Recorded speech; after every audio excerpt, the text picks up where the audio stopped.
Greetings, pen pals. I haven't done an unboxing video in quite a while, so here we go. We're gonna do it with the TWSBI Swipe.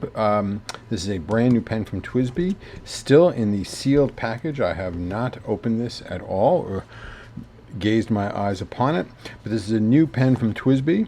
As it says right here, it comes with a pen, a spring converter, a piston converter, and an ink cartridge. So this is a fully equipped package from TWSBI. This is in the gray color, and it is a fine point pen.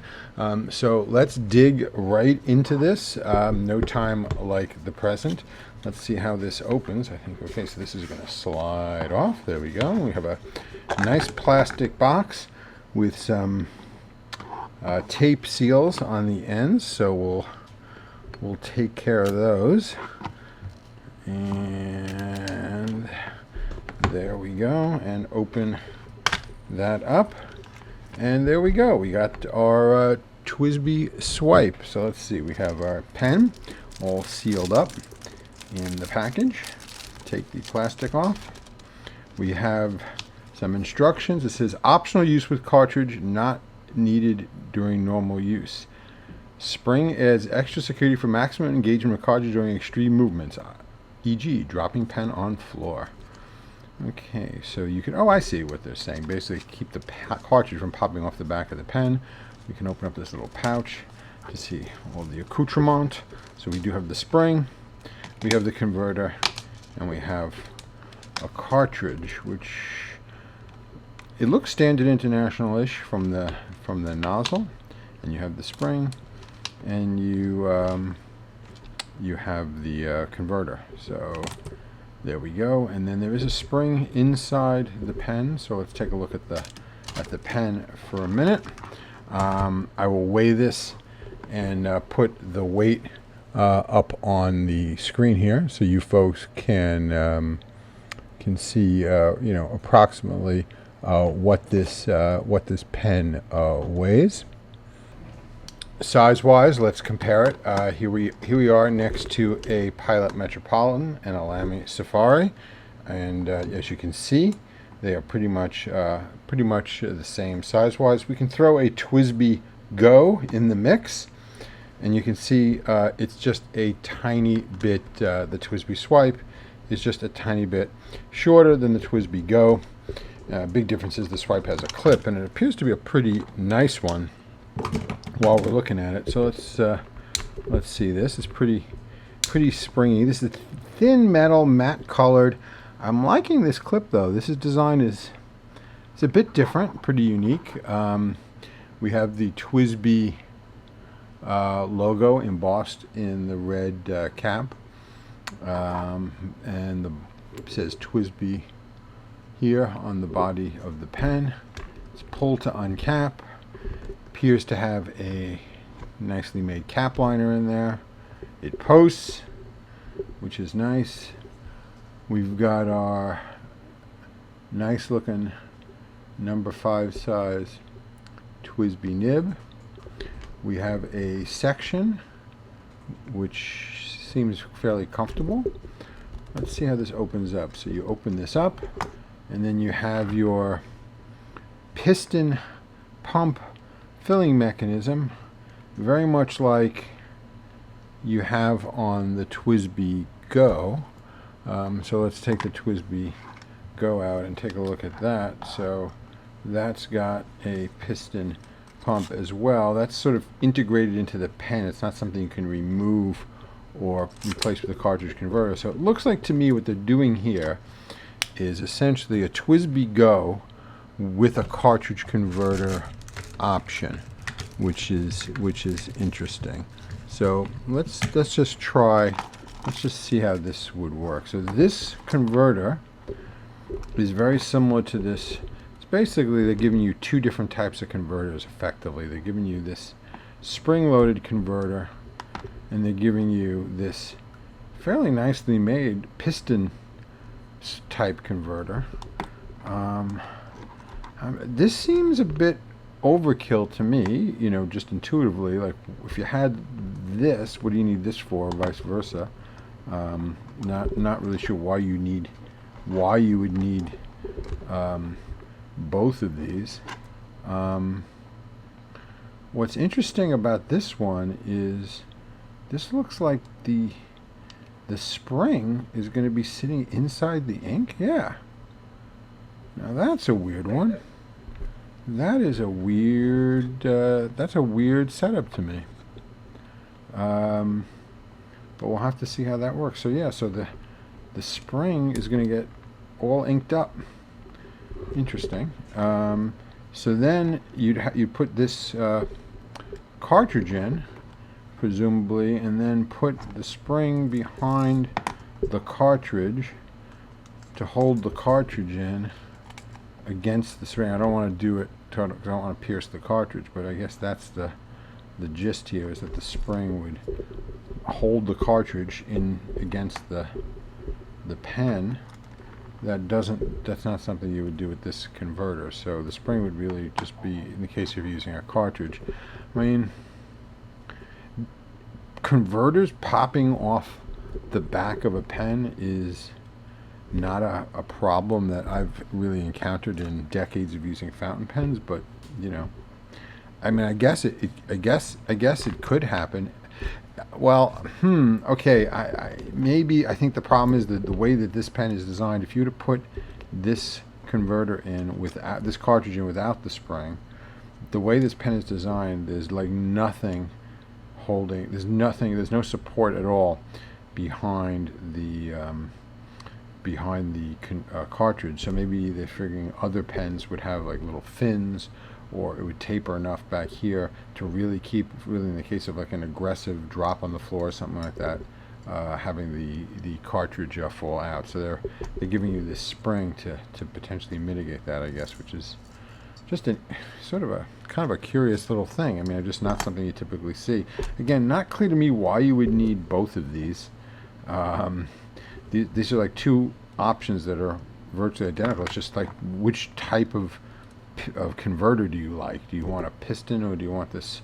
Do you want a twist piston, or do you want a spring-loaded piston? And having the spring bathed in the ink is going to be a weird one. I mean, presumably this one is going to hold more ink than this one, but odd. They both also, in case you can't see it, they both have little plastic agitator, tiny little plastic agitator balls inside the converter as well. Well, we're going to use this spring one because that's the more interesting one of the bunch, and we'll ink it up and see how that works. Oh, I like the ink window here. That's kind of nice. The clear ink window.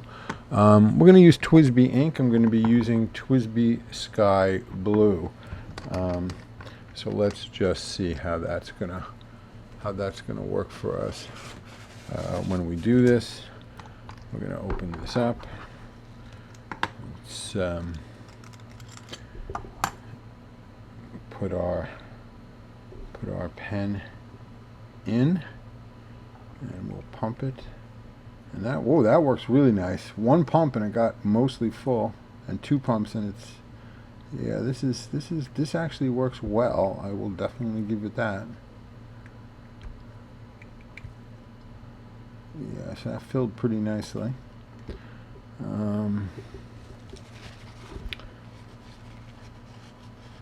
So there we go. That was no fuss, no muss filling for sure. That definitely works nice and got a pretty good amount of ink in there as well. But, as we always say, pens were meant to write. And of course, I know you want to see how this pen writes. And I'm going to show you that right now. All right, my friends, what we're writing with here today is a TWSBI Swipe. And this has a number 5 steel nib in fine. This is a nice writing pen. It's smooth, very similar to other TWSBI pens. I would say it writes virtually identical to most other TWSBI steel nib pens. So it's you pretty much get what you expect. So it's smooth. It seems to have good flow. As you saw, the filling mechanism worked well. And that seems to hold quite a bit of ink. I mean, let's actually open it up and take a look at it again. So that really filled pretty well. You do have the spring sort of soaking in the ink. I'm just not sure what that's going to do from a corrosion perspective, but we'll see how that lasts. But they certainly give you plenty of alternatives for filling this. Could you even eyedropper this? Let me see. You might. This looks pretty solid here. You might actually be able to eyedropper this. So that's be even yet another way of filling this if you wanted to. So a lot of options with this one. This is the first sort of cartridge converter pen from TWSBI that I am aware of. But again, a pretty nice writing pen. I would say it's probably slightly above average wetness, really good flow, etc. And I'm definitely liking it. It seems to me to be somewhat of an upgraded version of the TWSBI Go. I mean, the TWSBI Go is a nice pen. My biggest gripe was it doesn't have a clip. So this seems to mitigate that factor, plus gives you a whole plethora of filling options. So that seems pretty nice. So all in all, nice pen. Comes with, like we said, comes with all these goodies here, which is nice. I'm not sure about the spring in the converter, and the cartridge. I'm just not sure what the point of that is, but there we go. At any rate, nice pen. And all in all, I'm pretty pleased with it. Like I said, nice writer. It seems to have a good clip. I like the way the TWSBI logoing is. All that, just a nice pen. So I think that's all we got to say about this pen. Let's talk about this ink now for a minute, shall we? All right, this ink is TWSBI Sky Blue. Let's compare it to some other light blues. Here it is compared to Iroshizuku Kanpeki. Here it is compared to Birmingham Highland Park Zoo Polar Bear. Here it is compared to Robert Oster Soda Pop Blue. That's probably the closest one to it of other inks that I have. And here it is compared to Colorverse Clear Cyan, which is quite a bit lighter. But TWSBI Sky Blue, pretty nice. This was part of that set of 6 inks that TWSBI introduced a couple of years ago when they first got into the ink business. But it's a nice, definitely a nice shade of blue. Let's see how it writes on Tomoe River paper while we're at it. All right, so this is TWSBI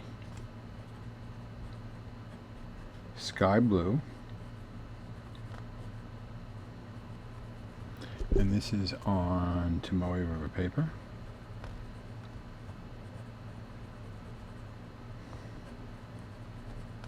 And again, this looks really nice. It's just a kind of a nice popping shade of light blue. Definitely has a bit of character to it. You do get a little bit of shading on the Tomoe River paper, which is nice. But all in all, very pretty shade of blue. I think that will just about do it for this episode. If you enjoyed it, please like, comment, share, and subscribe. That would be very much appreciated by myself. And as always, until we see each other again, have a great day. Bye-bye.